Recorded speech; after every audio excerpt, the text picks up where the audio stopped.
il aime le code.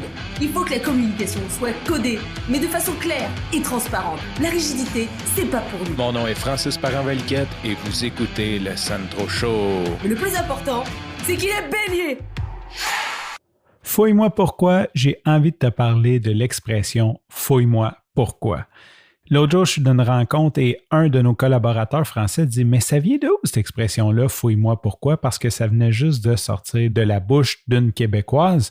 Et j'ai dit « Très bonne question, merci pour l'idée, je vais parler de ça sur le Sandro Show. » Donc, ce que j'ai fait, je suis allé sur Google, j'ai fait mes recherches de façon très sérieuse et très exhaustive. En fait, j'ai lu comme 3-4 sites et j'ai fait next. En gros, fouille-moi, ça vient de l'expression anglaise search me. Donc, c'est un calque. Donc, on a copié l'anglais fouille-moi. Donc, on a comme adapté l'expression anglaise search me à fouille-moi. C'est de là que ça vient tout simplement. Par contre, ce qui est intéressant, c'est que c'est juste utilisé au Québec. Donc, c'est pour ça que l'interrogation de notre ami français. Et selon un article par Ludmila Beauvais, on aurait des textes qui citent cette expression-là depuis les années 30. Donc, depuis 1930 environ, on voit dans les textes québécois fouille-moi pourquoi ou fouille-moi, donc d'utiliser fouille-moi au lieu de search me dans les textes québécois.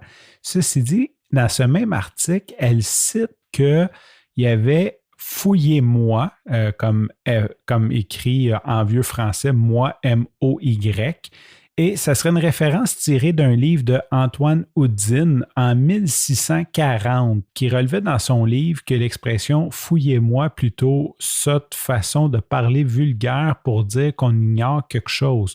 Donc, cette expression existait déjà dans le langage populaire, voire le langage vulgaire français dans les années 1600.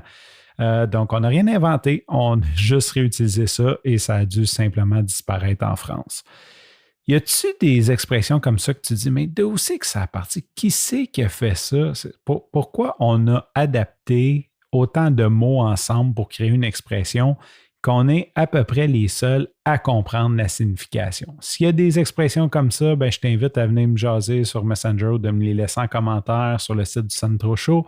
Sur ce, je te remercie pour ton écoute. Je te dis à demain et bye bye!